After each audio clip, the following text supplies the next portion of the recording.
The job is, in my view, and this is where we're talking about the art world, to do exactly what now the head of the Department of Art at Yale is saying, which is that artists have to work outside the gallery museum system. And they have to work through channels of applicable practice. That means things like business, or consulting groups, or something that has a revenue base. Not a foundation necessarily, not just, how do I say, a kind of cultural outlet that's also a museum, but a real service to paying clients with art-based ideas. Now that idea, what I just said, which is now being touted by, as I said, the head of the art department at Yale, in a conference I heard in Berlin, and he's saying, well, it's so bad that art is always in a little box of the art world, we have to get out of the art world. That idea was exactly what was said by a number of artists in the 1970s, exactly what was said by a group of artists called the Offices of me, Fend, Colleen Fitzgibbon, a videographer, Jenny Holzer, you know her, Richard Prince, you know him, and Robin Winters. He had his day, and young artists. And anyway, some celebrities, now celebrities. We, in 1979, started a group called the Offices of Fend, Fitzgibbon, Holzer, Naden, Prince, and Winters, which was dedicated to going outside the art gallery museum system and reaching clients. Well, I had a lawyer come along, and he said, you know, you have to have a company. You can't just have this kind of group. And that's where the thing called Ocean Earth started. The main reason that Ocean Earth does not exist in a functioning way today is governance. Very simply, secret police. The idea of art practice going into the real world and doing things like satellite imaging or even new types of city planning or anything that's going to disturb vested interest, or doing a big project we had in Indiana with renewable energy, you're going to get either someone from the CIA or someone from ESO. They're going to say they can't do that. They want you to stay in the box. The basic problem with the art world is not that the art objects are bad or good. Is that the only market available is a luxury market. It's the rich. And the rich, by and large, don't want anything to change.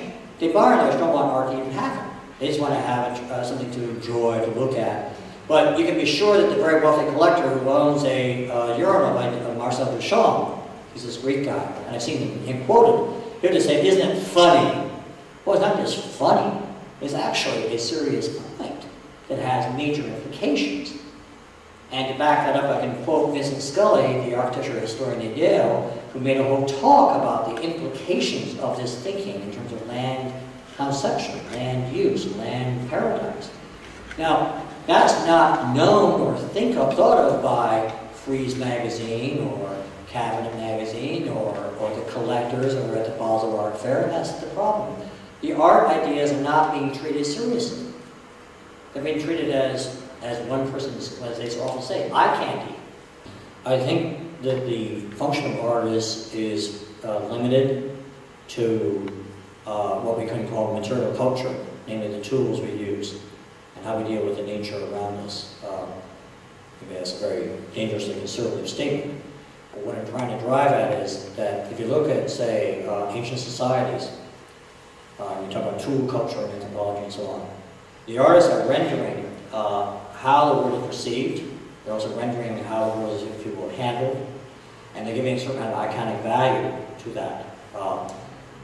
I take a very literal approach. If someone is going to do what's up here, make flame from algae, that is symbolic of a certain kind of way to deal with the sea. That is not just an idle speculation. It's an image of what we can do. Now, there is no governance per se in that. There is strictly a means of relating to the nature around us. And I think that art is essentially a forerunner of technology. Now, to understand that, think about the Renaissance. If we had not had Renaissance perspective, we could not have a machine age.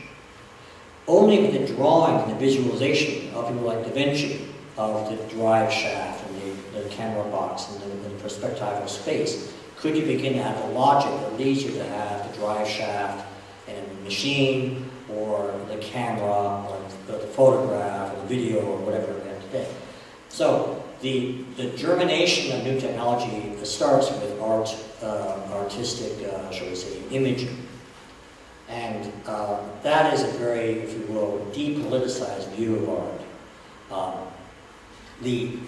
However, there is an issue about territory, and the reason I'm seizing on the Hudson's Bay Company for a moment is that Britain has in its history Shell and BP and global companies which act vis-a-vis commodities like oil and try to make it expensive and scarce. But it also has in the history the Hudson's Bay Company, which was exactly what they talk about, this basin, and it's image there a bit, at least part of it, along with the northeast seaboard. But the Hudson's Bay, you can go to the web and check out Google, and there it is, a map by me of Hudson's Bay, and a map by them of Hudson's Bay. It's the same thing, so nothing new there. That is a great British institution, and is about developing the internal resources like the beaver and the timber of that region. And that form of management is, I think, very reasonable. Now, is that governance? You could say, but I wouldn't want to go as far as to say whether it should be communist or fascist or this or that. I want to try to avoid, just say the physical frame would be that. Yeah, I think I was just trying to sort of suggest that your practice and the kind of maps that you've shown to us and your kind of way of looking at the, say, macro view of nature, and also crosses certain existing state boundaries and talks about forms of governance to a certain extent. Well, however, what is interesting, it's true, and I'll say this in response there. As I said, the German government has set up a warmonger because they've been discussing boundaries. Well, yes, but you have now a European Union. The European Union claims to have a borderless Europe. Okay. At the University of Plymouth, Dr. Lawrence Mee, M-E-E, is the director of the Coastal Regions or something like that survey program for Europe, and he and I have talked about exactly what I do, because he too is trying to define the hydrometric areas or the basins of Europe's ocean bodies, like the Rhine Basin, the Elbe Basin, and every watershed, the Thames Basin, and then how far out to the sea do you go, and which is to say that there is a whole body of law called the European Water Framework Directive, European Union Water Framework Directive, even a series of body of law developed from Ireland about what should be a hydrometric area, which gives a legal, political base to doing this throughout most of Europe, certainly all of the European Union Europe, which is not politically threatening because you already have a political frame. The same can be done in North America with some degree of harmlessness because North America is animal friendly. True, if you try to do this in, say, well, you can imagine some parts of Africa, it causes a conflagration. And I guess the question now is where there is a political mandate existing and whether our scientific activities going on is useful then to promote these ideas so that we get to the next level of practice beyond the, in the case of Europe, beyond the nation state.